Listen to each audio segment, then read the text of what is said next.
even with all the injuries, are the Niners a threat to win the NFC? You know, Kenzie, you bet they are. Woo! Yes, you bet. They're going to get Brock Purdy back for Houston next Sunday. They're going to get Ricky Pearsall back for Houston next Sunday. I just sat there.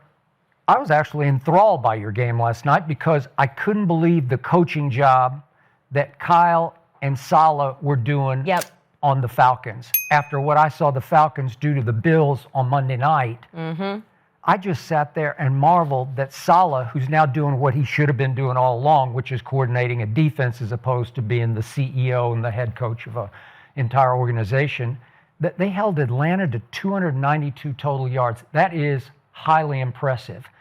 And they don't bitch and moan about injuries. They just keep reloading. And they played a bunch of kids on defense I'd never even heard of before.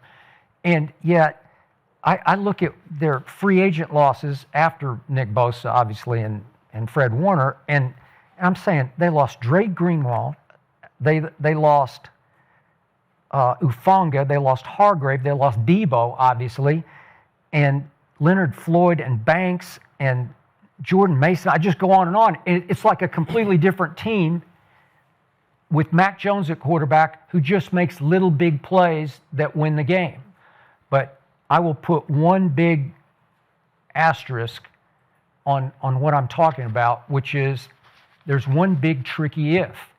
Christian McCaffrey has to stay healthy 100%. The whole year. 100%. And he now has 31 more touches than anybody else in the league, with Jonathan Taylor second.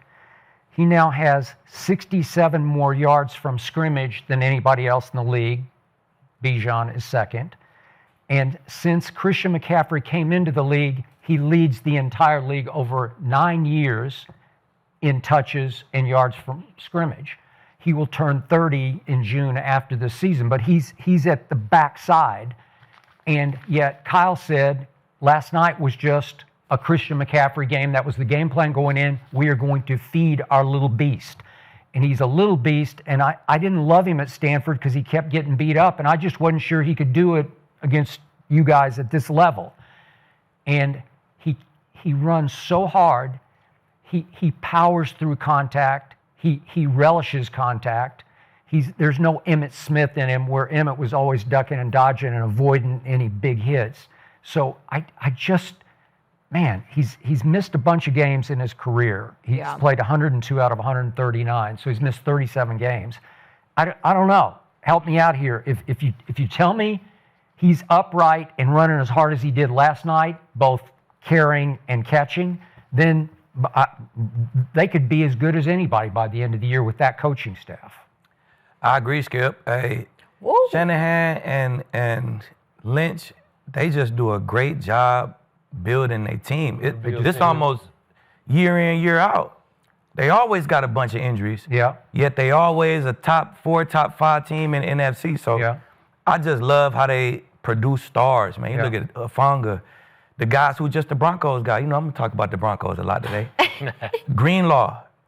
Ufanga. Big Jones on the D-line. Them all San Fran products. They just put out so many guys, man. They brand of football. They system on offense. Now that Saleh is back, they system on defense. And the type of guy that they recruit, I say it again, they try to get me. Because I'm one of them type of guys. You are. I'm a San Francisco type of guy. You are. And it's why they went and got Richard Sherman. Exactly. Because he's one of them type of guys. He is. I just love how they run their building. I've never been in there, but you can see it from the outside looking in. They plug and play. We run our system. We recruit certain type of guys, and they perform. They're going to have a right guard from Kansas. I'm telling you, he's going to be next to get a bag. Pooney. Nice KU guy. Been starting all year. Not a super high drafted guy. Dominating. Don't miss games. He's going to be the next one to get a bag because he's one of them type of guys. They just do a great job building their building. You know what I'm saying? So kudos to Shanahan and Lynch, man. That's a good phrase for it. They build their building. Build that building, man. So I just love how they recruit, how they the microscope that they look out of. I love it. There's you always know when you have the 49ers, you're going to enjoy watching them play. It's just fun to watch, play football. My only thing is, with Fred Warner being out, He might be back for playoffs. It's a might. We gonna go off what we know. He's not in there. Yeah. And the severity of, he knows this, you know this, the importance of a linebacker like him. He's the quarterback of your defense. And when you have to go up against the actual quarterback of the other side, there's a chess match with thinking. And he thinks faster than probably anybody you're going to have in the league. You're going to need that when you start going up against these top teams. As he checks, I have to know what I'm doing. The quarterback of the defense, they know everything about the defense, but they know everything about the offense. Same way the quarterback of the offense knows everything about the offense, knows everything about the defense. They the one who do the checks. They do the shifts. They look over at Keeb and say, hey, we doing this. And then Keeb pass to him. He look over and they doing, when they play the other top teams and that guy has to make that decision. That's the only thing. But everything else y'all said, love it, man. Love watching them play. Okay, love so the way they last night they plug in Tatum Bethune. He go crazy. 7th round pick out of FSU. Bro, go crazy. And he had 10 tackles. Well, that's what I said. Well, the reason I say the top teams is because we're talking about the Atlanta team who, yes, they beat the Bills, but we all established the Bills ain't who we thought they were, or who most people thought they were. Agreed. Yeah. But also they played a Falcons team who beat the Bills, but also lost 33-0 to the Panthers. But also took the Bucks to the wire. And I mean, it's the NFL, so I can't go off. You beat them, so you. No, beat I'm just them, saying. so I'm talking about. good. No, I'm talking about missing Fred Warner, like his importance when those times come up. But 49ers, they gonna compete. They are going to be one of those teams they have to beat. Shoot, they 3-0 in the division, and the Rams is the Rams, the Seahawks, the Seahawks. Yeah. And they 3-0 in the division. So you know what I'm saying? Like they. you said, Skip, Fred Warner wasn't in there, and Tatum Bethune, he looked like he was next. He did. He flew around like a starter. Tackles for loss, 10 tackles, 6 solos. He went crazy. He commanded the defense like he was next. You know what I'm saying? So that's how they build that building. Yeah. Oh, Richard. I'll build off what Akeem said. I really admire how the 49ers have built this team. They draft well. Every person on the roster has a specific job to do. And they're very good at picking, okay, this is going to be our guy. This is going to be our guy. Even with all their injuries, are the 49ers a threat to win the NFC? I say absolutely. They're in the driver's seat right now. They're 5-2 after a physical win over the Falcons. We saw what the Falcons did to the Bills last week. The Bills not playing their best football right now, but still, that's a talented team. That's a well-coached team. No Fred Warner, no Nick Bosa. Salah had that young defense flying around. They started 5 rookies and 4 second-year players on that defense last night. And for them to come around, fly around, be physical, get after the passer, held the Falcons to 10 points.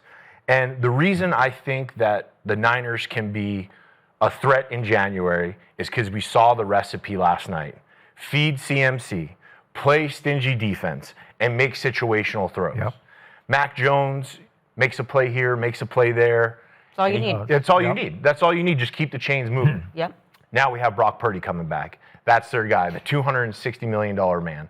So I believe it'll open up the offense a little bit, some more downfield shots. But Christian McCaffrey last night, 129 rush yards, 2 TDs, 72 receiving yards. He looked great last night. He did. He was physical, he was downhill, he was making cuts, he was getting dirty yards. You know, that's the recipe in January. Run game, defense, control the clock. If he can stay healthy. The last thing I want to point out is the importance of George Kittle. Like we talking about Christian McCaffrey, he has been making most of his hay catching the ball.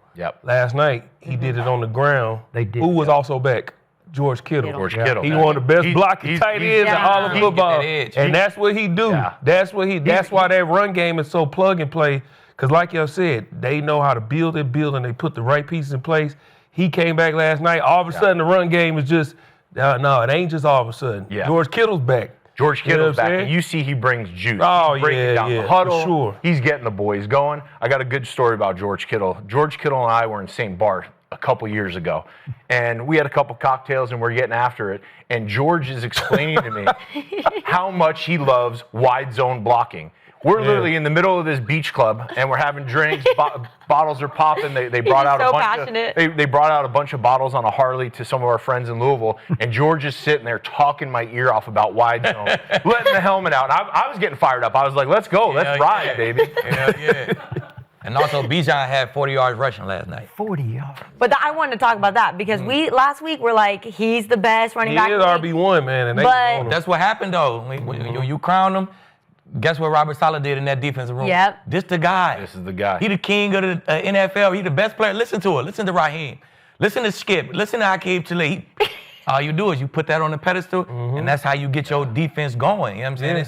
It's the National Football League, man. And you say, stop him, and let's Yep. see what they can do. Exactly. C-Mac, who works out with him in the offseason, took it personally and said, You can see the look in his Yeah. eye Yeah. before the game. Yeah. Before the game, when they showed both of them, you Yep. could see the look in his eye. It was almost like, and this is no knock on Bijan, because he's still, Bijan, but he looked more of like, man, I'm playing against Christian. Christian looked like, nah, man. No, yeah. They've been talking a little too much about It's who's go who. time. I'm We're about gonna to show feed you. Christian, we're going to give you the ball all Yeah, game. yeah. You are our offense. We ride through you. Yeah, yeah. okay, but will his wheels come off? What do you guys think? I mean, it's always a big question with Yeah. CMC. You know, the calf, the Achilles, both sides. Right. I mean, for a guy that explosive, that's very tough to overcome. If he stays healthy and he can produce like this in the postseason, we got magic. Because like you said, we got guys coming back, so they won't have to depend on him as much. He'll Yep. still be the guy. Yeah. But you won't have to depend on him as much. Get him out the game a few times. Get a couple and, it's just- receivers back. You Pierre never know. Falcon back. Get the Ayuk, receivers get back, Ayuk props back. Does it look like he running real like on his heels though? Like I don't You know. think he's running different? It just looked weird to me. All like, I know is he just made NFL history. 7 games, 100+ rush yards, and I know 70+ receptions. The numbers look great, but if you see young, explosive CMC, then you Yeah. see him. It's like he running. He worried about them damn calves. I didn't play with sore ass Achilles. It take me 30 minutes before practice. I'm warming up these Achilles, so I know how it look almost. I used to watch myself on tape. Like, damn, I'm running on my heels. When I first started, I don't want to. I'm like who the Chargers running back? He just took the step back and. Fight it. Yeah. It's like CMC. You see him take. He stepped lateral you and go nervous. for it. You talking about Najee? Yeah, Najee. Remember how yeah. nice? Like usually running backs take that nice hard step back and go. Yeah. Just watch CMC. He Okay, don't but- step back. but he he- step lateral and he goes. I know, but he ain't tiptoeing, man. No, he ain't He's tiptoeing going. at all. I'm just saying, not running different, like scared. It's just to me like he running You know- on his heels. Yeah. A He lot. know because I've had pulled calves, and that's the first man, thing you It's think the worst. about. The calf is the Pulled worst. calf, you think about it, you don't want want you. Like that right there is like you always a little. It's just on his apprehensive. mind. He Yeah. thugging through it, but I've seen a lot of football. I've seen a lot of guys run. It's on his mind. I hope he stay healthy. I don't never want guys to get hurt. Yeah. I want him to stay healthy because he make the league interesting. He one of the guys Yeah. who we need to Yeah. be playing Yes. for the league to be interesting. You know what I'm saying? But Kyle rides him hard. I know. Exactly. It's a little too. I think you take off the gas a little bit on him. Save him for the playoffs, right? Yeah. All right. Yeah. Let's flip and look at the other team quickly.